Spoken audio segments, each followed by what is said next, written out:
Hello दोस्तों, तो कैसे हैं। आज फिर एक नई वीडियो में आपके सामने प्रेजेंट हूँ। मेरा नाम है यासीन और आज इस वीडियो में देखेंगे कि टेंस क्या है और टेंस की क्या उपयोगिता है। तो बहुत ही संक्षेप में ये स्टार्ट करते हैं। जैसे कि आप देख सकते हैं, ये टेंस 3 प्रकार के होते हैं: प्रेजेंट टेंस, पास्ट टेंस और फ्यूचर टेंस। सबों के नाम लिखे हुए हैं और उसके कुछ एग्जाम्पल्स को मैंने एक्सप्लेन किया हुआ है यहाँ पे। तो आइए देखते हैं बारी बारी से। First of all, simple present tense. Simple present tense की example: I read a book और he reads a book. Simple present tense में जो सब्जेक्ट होते हैं, सब्जेक्ट के साथ में क्रिया का फर्स्ट फॉर्म या क्रिया का फिफ्थ फॉर्म यूज करना होता है। आई, वी, यू, दे होने पर क्रिया का फर्स्ट फॉर्म और ही, से, it third person singular number होने पर क्रिया का फिफ्थ फॉर्म यूज करते हैं। आइए देखते हैं प्रेजेंट कंटीन्यूअस टेंस। तो प्रेजेंट कंटीन्यूअस टेंस में सब्जेक्ट के साथ में इज, एम या आर का प्रयोग करना होता है और क्रिया का आईएनजी फॉर्म यूज करते हैं। एग्जांपल के तौर पर जैसे I am reading a book और फिर दे आर प्लेइंग। और नेक्स्ट टेंस है present perfect tense. Present perfect tense में सब्जेक्ट होते हैं और सब्जेक्ट के साथ में ऑक्सिलरी वर्ब के रूप में हैव या फिर हैज का प्रयोग करना होता है और क्रिया का थर्ड फॉर्म यूज करना होता है। राइट ना, कुछ एग्जांपल्स हैं जैसे दे हैव कम और शी हैज डाइड। नेक्स्ट है प्रेजेंट परफेक्ट कंटीन्यूअस टेंस। और प्रेजेंट परफेक्ट कंटीन्यूअस टेंस में सब्जेक्ट और सब्जेक्ट के साथ में ऑक्सिलरी वर्ब हैव बीन या हैज बीन का यूज करना होता है और क्रिया का आईएनजी फॉर्म यूज करना होता है, जिसको हम वर्ब फोर फॉर्म कहते हैं। जैसे आई हैव बीन रीडिंग और he has been playing. Past tense में आइए देखते हैं। पास्ट टेंस में सिंपल पास्ट टेंस है और सिंपल पास्ट टेंस में सब्जेक्ट और क्रिया का सेकंड फॉर्म यूज करते हैं।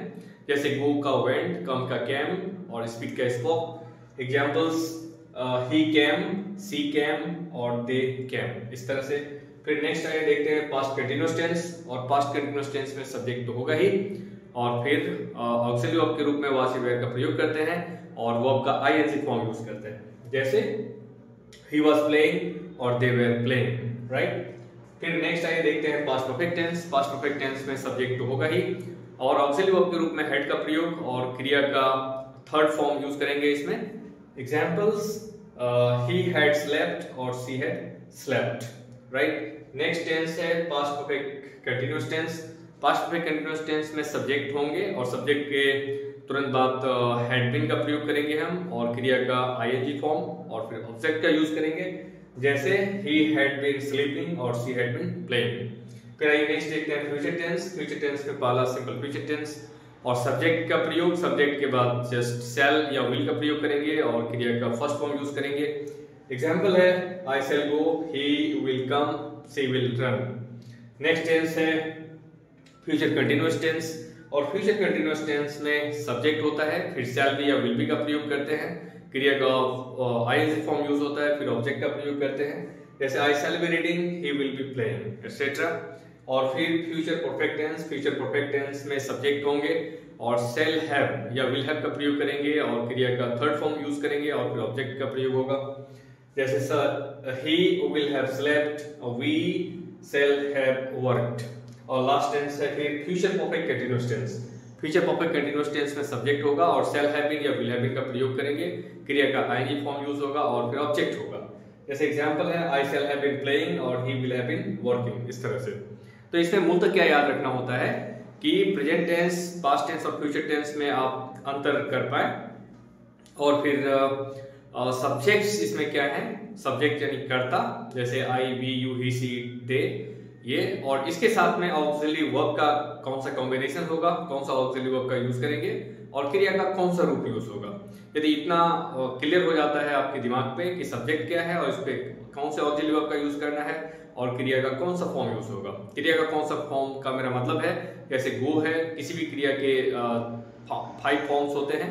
जैसे गो ले लीजिए आप, तो गो का वेंट है, गोन है, going, goes. Come, came, come, coming, comes. Speak, spoke, spoken, speaking, speaks, इस तरह से। यदि ये क्लियर है तो कहीं कोई दिक्कत नहीं है। सिंपल प्रेजेंट टेंस में आपको याद रखना है कि थर्ड पर्सन सिंगुलर नंबर में वर्ब में एस एस का प्रयोग होता है। आई, वी, यू, दे के साथ में क्रिया का पहला रूप यूज होता है। इसे मैंने एग्जांपल से दिखाया भी आपको। प्रेजेंट कंटीन्यूअस टेंस में आएंगे तो वहां ध्यान रखिए आप सब्जेक्ट के साथ में इज, एम या आर का प्रयोग होता है। थर्ड पर्सन सिंगुलर नंबर के साथ में इज का प्रयोग कीजिए, वी, यू, दे के साथ में आर का प्रयोग कीजिए, आई के साथ में एम का प्रयोग कीजिए। प्रेजेंट परफेक्ट में यदि आप आएंगे तो वहां पे आई और थर्ड पर्सन सिंगुलर नंबर के साथ में आई के साथ में हैव का प्रयोग कीजिए, थर्ड पर्सन सिंगुलर नंबर के साथ में हैज का प्रयोग कीजिए और प्लूरल के साथ में वी यू दे के साथ में हैव का प्रयोग कीजिए। और प्रेजेंट परफेक्ट कंटीन्यूअस टेंस में भी हैव बीन या हैज बीन का प्रयोग होता है, तो उसमें आई वी यू दे के साथ में हैव बीन का प्रयोग कीजिए, ही सी इट के साथ में हैज बीन का प्रयोग कीजिए। सिंपल पास्ट में आएंगे तो किसी भी सब्जेक्ट के साथ में क्रिया का सेकंड फॉर्म यूज कीजिए। पास्ट कंटीन्यूअस टेंस में यदि आएंगे तो वहां पे फर्स्ट पर्सन सिंगुलर नंबर और थर्ड पर्सन सिंगुलर नंबर के साथ में वाज का प्रयोग कीजिए, जैसे कुछ एग्जांपल से मैंने दिखाया भी यहाँ पे। और यदि सब्जेक्ट प्लूरल है तो उसमें वेयर का प्रयोग कीजिए। फिर पास्ट परफेक्ट टेंस में यदि आप आएंगे तो कोई भी सब्जेक्ट हो के सबके साथ में हेड का प्रयोग करेंगे। और पास्ट परफेक्ट कंटीन्यूअस टेंस में कोई भी सब्जेक्ट हो हेड बीन का प्रयोग करेंगे।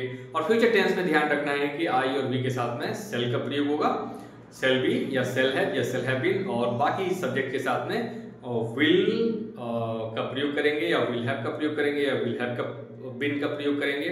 और इसको आप बारी बारी से एफर्मेटिव, नेगेटिव, इंटरोगेटिव और डब्ल्यूएच क्वेश्चंस में प्रयोग कर लें। यदि इतना आप कर लेते हैं तो टेंस से संबंधित प्रॉब्लम आपका क्लियर हो जाता है। बाकी प्रेजेंट परफेक्ट टेंस में या पास्ट परफेक्ट टेंस में कुछ एडवर्बियल्स का प्रयोग होता है, उसको आप देख लीजिए। फिर फोर्थ टेंस का प्रयोग होता है, फ्रॉम का प्रयोग होता है। इन चीजों को आप अच्छे से जान लीजिए, आपका टेंस का कॉन्सेप्ट क्लियर हो गया। बाकी जो ग्रामर में चैप्टर्स हैं आपको पढ़ने में काफी मजा आने वाला है। तो ये छोटी सी वीडियो कैसी लगी आप यदि चाहें तो कमेंट करके हमें बताइए। वीडियो अगर अच्छा लगा हो तो इसको लाइक कर दीजिए, अगर आप नए हैं तो चैनल को सब्सक्राइब कर लीजिए। तो मिलते हैं नेक्स्ट वीडियो में, तब तक के लिए इजाजत दीजिए। Thank you very much for watching the video and now the time to say good bye.